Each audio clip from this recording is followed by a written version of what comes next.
para os formandos é de que vocês são vencedores. A gente sabe que para concluir o Instituto é necessário perseverança, é necessário determinação e ter muita paciência com os professores. Porque eu vou dizer, tem professor que sabe menos do que vocês. Tem professor que chega lá e fala, vou ensinar, mas no final de contas, quantas vezes eu já estive em classe ensinando alunos que sabiam mais do que eu. E é assim, só que na posição de professor, ele sempre tem alguma coisa nova para acrescentar a cada um. No Instituto, a gente tem bons professores, são escolhidos, são pessoas que não apenas pela capacidade de ensinar, mas nós olhamos também se eles têm a questão de caráter, de moral, que possa representar um acréscimo na vida dos alunos. No Instituto, a gente procura também ensinar não apenas Bíblia, não apenas teologia, mas nós queremos que os alunos aprendam a serem pessoas disciplinadas, que sabem respeitar a autoridade, que sabem honrar seus compromissos. Eu vou dizer para vocês, em São Paulo, quando eu era diretor, a gente encontrava lá alunos de todo tipo, aluno super bom e aluno super nada. E alguns deles tentavam trapacear com a gente. E no Instituto em São Paulo, como diz a pastora Márcia, não era fácil entrar, era selecionado, tinha vaga para 40, 50 alunos e apresentava lá 100 para estudar. Então fazia teste, os primeiros 50 de melhor nota eram aproveitados. Agora, aí a gente tinha lá alunos que não pagavam a mensalidade, que compravam o livro e não pagavam. Então nós tínhamos que ensinar esses alunos que a questão não era só tirar nota boa, era mostrar que estavam preparados para serem obreiros de Deus. E isto se mostra através das coisas pequenas da vida. Nós olhávamos a atitude, o comportamento do aluno, não só nestas coisas de pagamento, mas alguns trapaceavam, tentavam trapacear, passando cola um para o outro. Sabe o que é cola? Quem é que nunca colou aqui? Já pediram perdão? Então, quantas e quantas vezes a gente percebia uns papeizinhos correndo, assim. E nós queríamos formar alunos, que fossem alunos não apenas aprovados, porque tiraram a nota suficiente, mas alunos que eram aprovados para serem bons obreiros, que honrassem o nome de Jesus, que honrassem o nome da igreja do Evangelho Quadrangular. Agora, com estes 4, eu posso dizer que eles foram aprovados. Nenhum está devendo nada para o ITQ. Nem livro, nem apostila, nem mensalidade, nem matéria, e foram aprovados.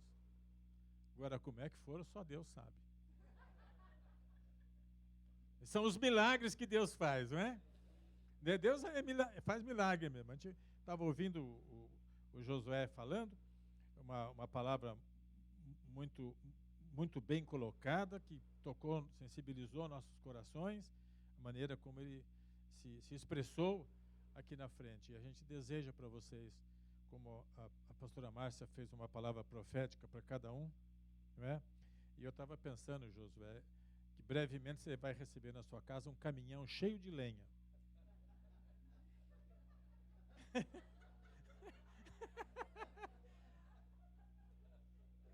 Porque eu já falei isso, aí ela vem e repete, você vai ter muita lenha para queimar, vamos mandar um caminhão de lenha lá. Queima a lenha. Mas, na verdade, tem muita coisa para servir na obra de Deus. E a gente que conhece vocês, eu conheço cada um de vocês, e sei o quanto Deus quer usar vocês como vasos de honra na casa e na obra dele. Que vocês sejam abençoados e que sejam frutíferos na obra do Senhor nosso Deus. Agora eu quero deixar uma palavra para todos que estão aqui.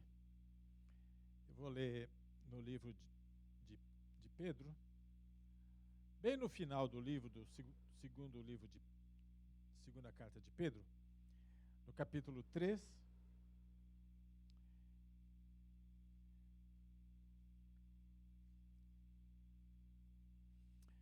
Aqui, Pedro escreveu aqui algumas coisas muito interessantes que eu quero compartilhar com vocês. No capítulo 14, ele diz assim: portanto, amados, enquanto esperam estas coisas, empenhem-se para serem encontrados por ele em paz, imaculados e inculpáveis. Esse ele aqui é Jesus Cristo. Então, se empenhem, se esforcem para serem encontrados por ele em paz, imaculados e inculpáveis. Tenham em mente que a paciência de nosso Senhor significa salvação. Quer dizer, a paciência de Deus em estender a volta dele é porque ele quer salvar mais gente, que mais sejam salvos. Então, a paciência de nosso Senhor significa salvação. Como também o nosso amado irmão Paulo lhes escreveu com a sabedoria que Deus lhe deu. Então vejam que Pedro está reconhecendo em Paulo um homem de Deus. Eles não eram inimigos, eles eram companheiros de fé. E ele mencionou Paulo como um homem que tinha autoridade para falar e escrever as coisas de Deus. E ele disse assim que Paulo também tinha escrito para eles com a sabedoria que Deus tinha dado para ele, Paulo. Ele escreve da mesma forma em todas as suas cartas, falando nelas destes assuntos, quer dizer, os mesmos assuntos que Pedro tinha escrito para eles. Então, a gente vê aqui uma harmonia nas Escrituras, onde dois homens de Deus estão escrevendo separadamente, mas falando a mesma coisa. E aqui vem suas cartas, ou seja, as cartas de Paulo, contêm algumas coisas difíceis de entender. Até hoje, quando a gente estuda as cartas de Paulo, é difícil entender. Mas aqui diz, as quais, quer dizer, as coisas difíceis de entender, os ignorantes e instáveis torcem, como também o fazem com as demais escrituras, para a própria destruição deles.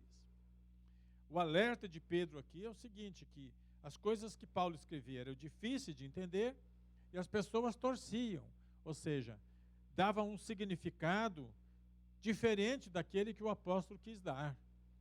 Um significado que interessava para eles. Usava as escrituras para fazer aquilo que eles queriam fazer. E isso é um perigo nos dias de hoje.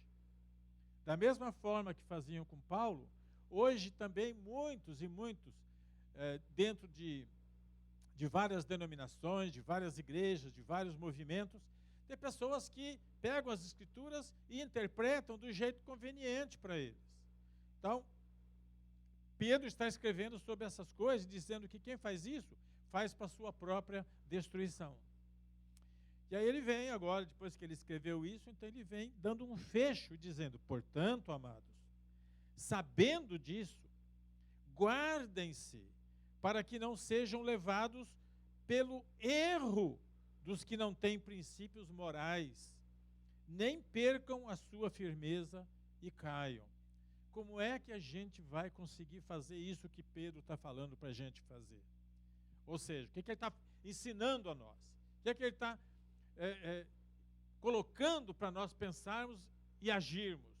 Ele está dizendo, como vocês sabem disso, guardem-se, tomem cuidado, estejam prevenidos, para que vocês não sejam levados por erro daqueles que não têm princípios morais, para aqueles que não têm capacidade moral, que não têm virtude moral. Nós temos que evitar o erro deles. Nós temos que ser um povo diferente. Nós temos que ser pessoas com características próprias. A nossa imagem tem que ser a de Cristo. Nossos hábitos têm que ser os de Jesus Cristo.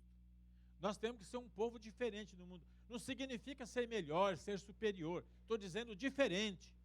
Nós temos que ser luz. Nós temos que ser sal da terra. Nós temos que mostrar a qualidade que houve em Cristo sendo exibida em nós, que traga glória e honra para o Senhor. E ele está escrevendo aqui para nós não cairmos no erro destes que não tem moral, para a gente não perder a nossa firmeza e cair. Cair significa abandonar a fé, deixar de seguir a Jesus. Depois dele escrever essas coisas, aí vem o versículo chave da história toda, que é onde eu quero conversar um pouquinho mais com vocês. Cresçam, porém, na graça e no conhecimento de nosso Senhor Salvador Jesus Cristo. Ou seja, evite o erro daqueles que torcem as Escrituras e cresçam no conhecimento e na graça de nosso Senhor e Salvador Jesus Cristo. Quando eu leio essa passagem, leio muitas vezes, já meditei nela muitas vezes, já falei sobre isso muitas vezes, eu enfatizo duas coisas, que elas estão escritas aqui, que seja crescer na graça e no conhecimento. A graça é de graça. A graça provém de Deus. A graça é a gente receber aquilo que a gente não merece. A graça é ter aquilo que a gente não espera ter. Pela graça nós somos salvos. Pela graça nós podemos ir longe. Nós podemos ser homens e mulheres que recebem, assim, vamos dizer, elogios, reconhecimento e tudo, por aquilo que fazemos na obra de Deus. Isso é graça de Deus. Não é virtude nossa, é graça. E a gente recebe de graça, não paga nada. Agora, o conhecimento você paga. Conhecimento tem preço. Porque esse conhecimento, ele vem não só através daquilo que o Espírito traz para nós. O pastor Roberto falou aqui com muita propriedade, uma coisa simples e fácil. Ele disse assim: a igreja do Evangelho Quadrangular é uma igreja equilibrada. Nós somos pentecostais, cremos nos dons do Espírito, na manifestação dos dons espirituais, nós cremos nisto, praticamos isto, mas nós também cremos que nós precisamos estudar para fazer melhor a obra de Deus. Então há um equilíbrio. Então, na hora de ganhar conhecimento, além desse conhecimento que vem naturalmente pela fé que a gente tem, que o Espírito vai revelando para nós, há um outro conhecimento que a gente precisa ter e que requer esforço, requer até um preço. Vocês não pagaram um preço aqui? E o preço do Instituto até que é barato, só $60 por matéria. Não é nada. Mais 15 pelas apostilas, e quando é livre é um pouco mais caro. E o aluno, mas tem que pagar outras coisas, paga o preço. Josué pagava o preço de vir de Framingham até aqui. Deve dar uns 40 minutos, né? Mais ou menos. Quando está o trânsito maravilhoso, 50 minutos. Quando está ruim, nem se fala. Carlinhos gastava também uns 50 minutos, uma hora. Vinha de longe para estudar aqui. O Willy, um tempo, vinha não tão longe, de Brockton, não é? Mas depois mudou, que precisa até de passaporte para entrar lá. Está bem longe. A Rosana percorria 1 milha. E estava aqui. Mas eu vou falar para vocês, é um preço a pagar para enfrentar o trânsito, para enfrentar todo o trabalho que tem. Todo mundo aqui, além de estudar, tem responsabilidades na igreja, tem responsabilidade de trabalho, tem responsabilidade de família. Eu sei, gente, eu sei o que é isso, como é difícil. Mas eles pagaram o preço para adquirir conhecimento. Esse conhecimento das coisas de Deus, da Escritura, isso aqui faz a gente ser obreiros melhores, que vai estudar e quando alguém pergunta com quem casou Caim, não é? Que essa é uma pergunta que todo pastor um dia tem que responder. Sou pastor há 52 anos. Como as pessoas mudam no ministério, não tem escape. Um dia alguém vai perguntar com quem casou Caim. Aí você fala, eu não sei com quem, mas que ele casou, ele casou.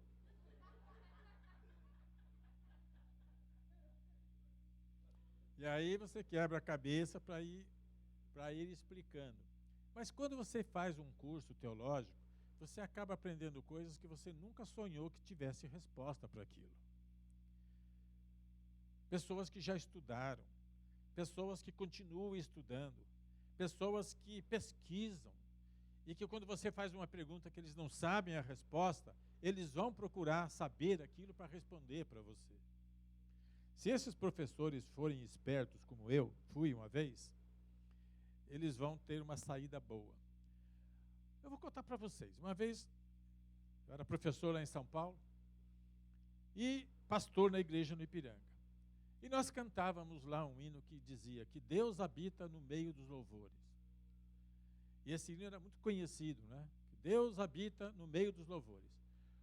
Uma mulher não crente que estava assistindo o culto, terminado lá, ela foi me procurar e falou: por que vocês cantam que Deus habita no meio dos louvores? Com base em quê? E eu fiquei, meu Deus, que pergunta difícil de responder, porque nós cantamos isso, eu creio nisso, mas eu não sei onde está isso aí. E na segunda-feira, isso foi no domingo, na segunda-feira eu dava aula no instituto e dava aula também na quinta. Aí chegou na segunda, eu falei: alunos, eu tenho um teste para vocês. Aonde está escrito na Bíblia que Deus habita no meio dos louvores? Pronto. Logo, na quinta-feira estavam lá todos eles com a mesma resposta. Colaram,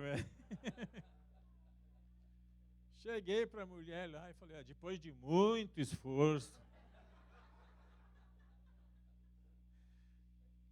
está escrito aqui, ó. Ô, pastor, que resposta. Mas é assim, nós professores, às vezes o aluno pergunta coisa que nós não temos resposta. Mas nós vamos atrás de quem tem a resposta. Nós queremos ajudar o aluno. Quantas vezes me perguntaram coisas aqui que eu não respondi na hora, eu tive que pesquisar. Hoje tem Google, mas no meu tempo não tinha Google. No tempo que eu era professor, que Google, que nada, gente. Era só no livro mesmo. Mas nunca faltou resposta. E hoje, nós professores, temos a alegria e o prazer de terminar cada ano, cada formatura e dizer: até aqui nos ajudou o Senhor. Vocês cresceram na graça e no conhecimento de nosso Senhor e Salvador Jesus Cristo. Eu quero aproveitar para encerrar minha palavra, encorajar os que estão aqui nesta noite a se matricularem também no Instituto. Nós temos um Instituto que funciona aqui em Malden, às terças-feiras, e em Plymouth, às segundas-feiras. Nós podemos abrir Instituto em outras cidades onde tenha um número mínimo de 6 alunos. Até pouco tempo nós tínhamos ali em Weymouth também. Mas nós precisamos de ter esse número de alunos para enviar um professor para lá, para dar aula. Agora, os alunos, muitos que, como também foi falado aqui, não puderam seguir em frente e estão momentaneamente paralisados nos seus estudos, eu digo: volte, faça uma matéria, faz outra, vai chegar um momento que você concluiu. Quem não vai para frente e fica parado, fica para trás. Porque o mundo caminha para frente. E hoje quem fica parado está ficando para trás. Então quando a gente vai fazendo, isso aconteceu, o Willy demorou muito tempo para concluir. Ele começou quando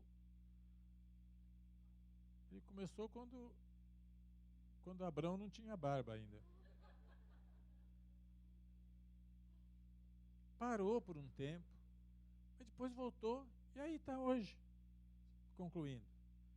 Josué começou no Brasil, ficou um tempo aqui sem estudar, foi lá na prisão, get out! Hospital ou na cadeia? Hospital. Do mesmo jeito, get out! Logo, logo você vai lá e esfrega no nariz deles a tua credencial. Não é? Se for preciso.